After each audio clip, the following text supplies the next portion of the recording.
Hello everyone, जैसा कि आप लोग का बहुत सारे बच्चे का मैसेज आ रहा था कि सर 8 सेमेस्टर हो गए हैं या फिर उसके बाद हम लोग को क्या करना चाहिए, या फिर बहुत सारे बच्चे का मैसेज ये आ रहे थे कि सर बिहार इंजीनियरिंग यूनिवर्सिटी से हमें मास्टर्स करना चाहिए या नहीं करना चाहिए। तो ये बहुत सारे बच्चे का लगातार मैसेज आ रहे थे कि 8 सेमेस्टर के बाद बिहार यूनिवर्सिटी से मास्टर्स करें या फिर जो बच्चे गेट क्वालिफाई हैं आईआईटी ले लें या फिर एनआईटी लें। तो जो बच्चे आईआईटी के लिए सोच रहे थे, एनआईटी के लिए सोच रहे थे, वो तो ऑलरेडी ले चुके होंगे। जहाँ तक अभी तक काउंसलिंग वगैरह हो चुकी है, सारा प्रोसेस हो चुके हैं। तो जो बच्चे मास्टर्स एनआईटी में सोच रहे थे, आईआईटी में सोच रहे थे, उनका एडमिशंस वगैरह होकर के क्लासेस वगैरह अब शुरू हो चुकी है। रही बात बिहार यूनिवर्सिटी में एडमिशंस लेने के लिए, तो कुछ कॉलेजेज में मास्टर्स बिहार में हो रहे हैं, जैसे में मुजफ्फरपुर है, गया है, दरभंगा है, कटिहार है, शायद अररिया भी है, सुपौल इंजीनियरिंग कॉलेज। तो ये बहुत सारे कॉलेज में बिहार में मास्टर्स करने का अपॉर्चुनिटी आया है। डिफरेंट ब्रांच में, चाहे वो मैकेनिकल हो, सिविल हो, इलेक्ट्रिकल हो, इलेक्ट्रॉनिक्स हो, तो डिफरेंट ब्रांच में, कंप्यूटर साइंस में, हर ब्रांच में आए हैं। तो इन्हीं सब पॉइंट को ध्यान में रखते हुए आज हमारे बीच अंटू श्रीवास्तव जी हैं, जिन्होंने मास्टर्स किया है बिहार यूनिवर्सिटी से। तो उनसे आज एक्चुअल इन्फॉर्मेशन हम लोग जानने की कोशिश करते हैं कि जो बिहार में मास्टर्स हो रहे हैं, क्या स्टाइपेंड का क्राइटेरिया है, क्या अटेंडेंस का है, क्या फूडिंग का मतलब ठीक ठाक चल रहा है या फिर थोड़ा इशू है, या फिर हॉस्टल फैसिलिटी का इशू है, हॉस्टल फैसिलिटी मिल रहे हैं, प्रॉपर बुक वगैरह है या फिर क्लासेस वगैरह। इस मैटर पे चलिए हम लोग कुछ कन्वर्सेशन बात कर लेते हैं, सच दैट रूबरू आप लोग भी हो जाइए कि जो भी डाउट है आप लोग का वो क्लियर हो जाए। इसके अलावा जो डाउट हो बिल्कुल आप लोग बताइएगा, उसके हिसाब से फिर हम लोग बात करेंगे। तो सबसे पहले तो स्वागत है अंटू श्रीवास्तव जी आपका फॉर्मल इंस्टीट्यूशंस में। धन्यवाद सर। और हमारे व्यूअर्स, जैसे आप मैकेनिकल इंजीनियरिंग से थर्मल से कर रहे हैं? नहीं, मशीन डिजाइन। अच्छा, मैकेनिकल इंजीनियरिंग में आप मशीन डिजाइन से कर रहे हैं। जैसे में मैकेनिकल में कुछ ऑप्शंस होते हैं, जैसे थर्मल इंजीनियरिंग से, मशीन डिजाइन से, मैन्युफैक्चरिंग से, ये सब ऑप्शंस। जैसे सिविल में एनवायरमेंट से करते हैं, कोई सॉइल से करते हैं, मतलब जियोटेक से करते हैं, कोई वाटर रिसोर्स से करते हैं। तो डिफरेंट जैसे इलेक्ट्रिकल में पावर सिस्टम से करते हैं, तो सीएस में एआई वगैरह से करते हैं। तो अपना अपना ब्रांच का एक स्पेसिफिक सेक्शन में लोग जाते हैं। उसी तरह से ही अंटू जी श्रीवास्तव जी हुए, जिन्होंने मैकेनिकल इंजीनियरिंग में डिजाइन, मशीन डिजाइन से इनका मास्टर्स भी हुआ है। तो अभी शायद एमआईटी मुजफ्फरपुर से। एमआईटी मुजफ्फरपुर से। अच्छा, एमआईटी मुजफ्फरपुर से आप किए। तो क्या आप मास्टर्स बिहार यूनिवर्सिटी से कर रहे हैं, तो क्या फील हो रहा है, मतलब ठीक है? आप तो जैसे आपका स्कोर तो ठीक ठाक था, अच्छा था, आपको आईआईटी भी मिल रहा था, एनआईटी भी तो आपने प्रीफर किया है आप। ओके, मेनली मुझे प्रिपरेशन करनी थी, इस कारण मैंने बिहार इंजीनियरिंग कॉलेज को प्रेफर किया। क्योंकि बिहार इंजीनियरिंग कॉलेज में एक फैसिलिटी ये है कि अगर आप वहाँ से मास्टर्स करना चाहते हैं तो एज वेल एज आप गवर्नमेंट जॉब की प्रिपरेशन भी कर सकते हैं साथ में, क्योंकि यहाँ पे आपको उतना इनफ टाइम मिल जाता है जिससे आप अपनी पढ़ाई कर सकें। अच्छा, in the form of time बोले कि मतलब हाँ, टाइम मिल जा रहा है कि आप प्रिपरेशन वगैरह कर सकते हैं। मतलब वो आपका टाइम भी यूज हो गया और आप समझ सकते हैं, जैसे 2 ईयर्स का जो यूज हो गया, बोल सकते हैं इस बीच में मैंने मास्टर्स किया है और उस बीच में अपना प्रिपरेशंस ऑनगोइंग रहा। ओके, क्या अभी मास्टर्स में क्या स्टाइपेंड वगैरह मिल रही है? 12,400 रुपये। 12,400 रुपये मिल रहा है एक स्टाइपेंड के रूप में। क्लासेस रेगुलर है या फिर?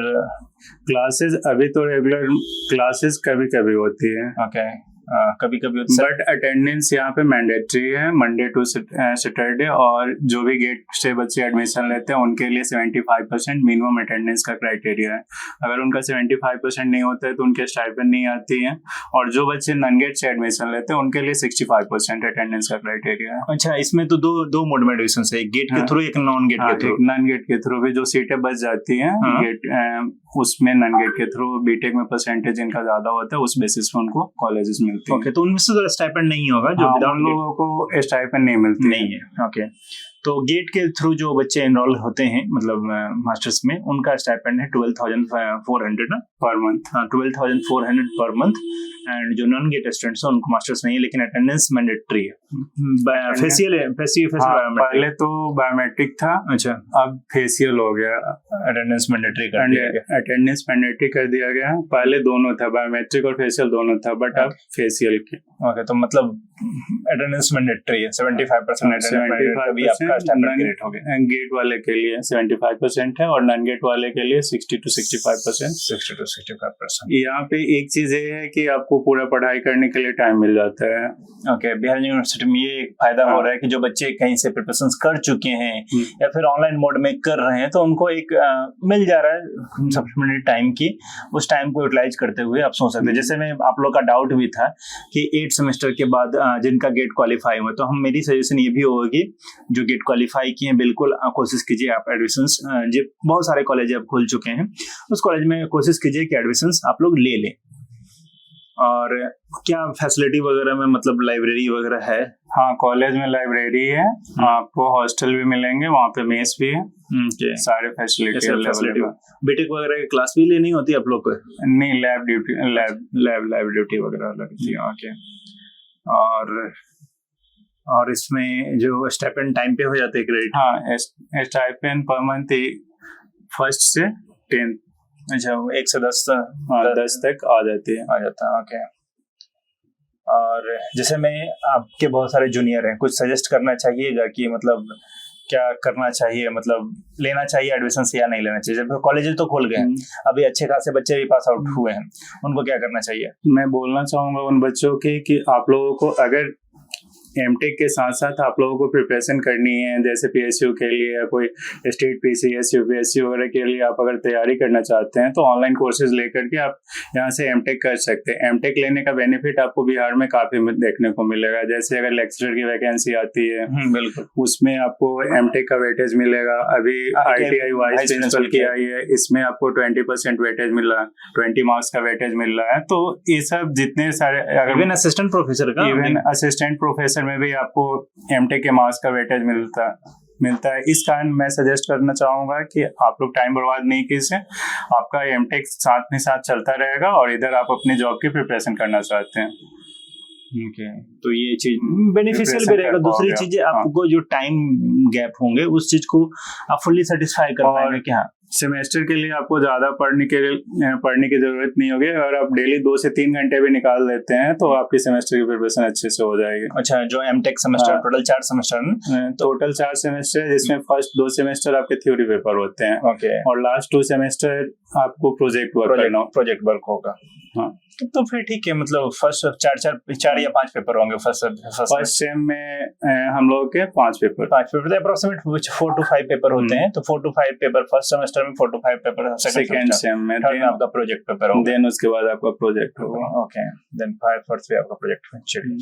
ओवरऑल मतलब सजेशन है ये कि करना चाहिए जिन बच्चों का गेट क्वालिफाई है, नहीं करना चाहिए। जो क्वालिफाई किए हैं, जो क्वालिफाई नहीं किए हैं वो सोच सकते, लेकिन उनकी मेरी सजेशन उनके लिए ना हो सकती है, मतलब ना ही समझ लीजिए। जो क्वालिफाई किए हैं वो आप सोच सकते हैं, और जो भी, हम ये नहीं बोलेंगे फॉर्मुलेटर ही ज्वाइन की, जो भी आपको सही लगता है। आप भी बहुत सारे मटेरियल देखे होंगे, बहुत सारे कोर्सेज देखे होंगे, जहां पर भी आपको सही लगता है तो उस पॉइंट ऑफ व्यू से आप सोच सकते हैं कि आप किसी पर्टिकुलर ऑर्गेनाइजेशंस का आप गेट की, इंजीनियरिंग सर्विस की या बीपीएससी असिस्टेंट इंजीनियर की, जो भी आप सुन रहे होंगे असिस्टेंट इंजीनियर की या फिर जेई की प्रिपरेशन जो भी करना चाहते हैं उसको आप पैरेलली आप ऑनगोइंग कर सकते हैं। आराम से सफिशिएंट टाइम मिलेंगे, 2 घंटे सफिशिएंट मास्टर्स के लिए देते जाएंगे तो प्रॉपर वे में आपका उधर भी कंप्लीट हो जाएगा, इधर भी कहाँ, और आने में 2 साल के बाद एक सेटिस्फैक्ट्री आपके पास एक सर्टिफिकेट भी होगा और आपके पास करने के लिए होगा मैंने मास्टर्स भी किया, जिसका बेनिफिट आप डिफरेंट जॉब में ले सकते हैं। और इसी बाकी कुछ बताना चाहेंगे? लास्टली यही कि आप लोग अगर जो भी हैं एडमिशन अगर लेना चाहते हैं, एमटेक करना चाहते हैं, जो नॉन गेट है वो भी फॉर्म फिल कर लें, क्योंकि उसका डेट आ चुका है रजिस्ट्रेशन का। ऑनलाइन रजिस्ट्रेशन 1 सितंबर से शायद 6 सितंबर तक है। ओके। तो जो भी नॉन गेट भी हैं, हम उनको ये सजेस्ट करेंगे कि आप फॉर्म अप्लाई कर दें, क्या पता लास्ट में अगर सीट बच जाए तो आपको कॉलेजेस मिल जाए। ओके, तो बेनिफिट, हाँ, तो ये आपके लिए बेनिफिशियल रहेगा, क्योंकि आफ्टर 2 इयर्स अगर वैकेंसी आती है लेक्चरर ITI कॉलेजेस में, प्रिंसिपल की, वाइस प्रिंसिपल की, तो वहाँ पे आपको इसका बेनिफिट देखने को मिलेगा डायरेक्टली।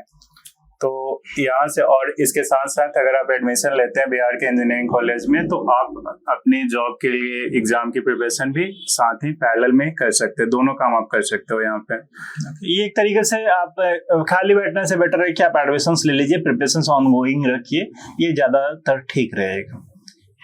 हाँ, ये सही रहेगा कि दोनों काम साथ में ही होते रहे। ओके, चलिए ठीक है, फिर मिलते हैं हम लोग नए वीडियो के साथ।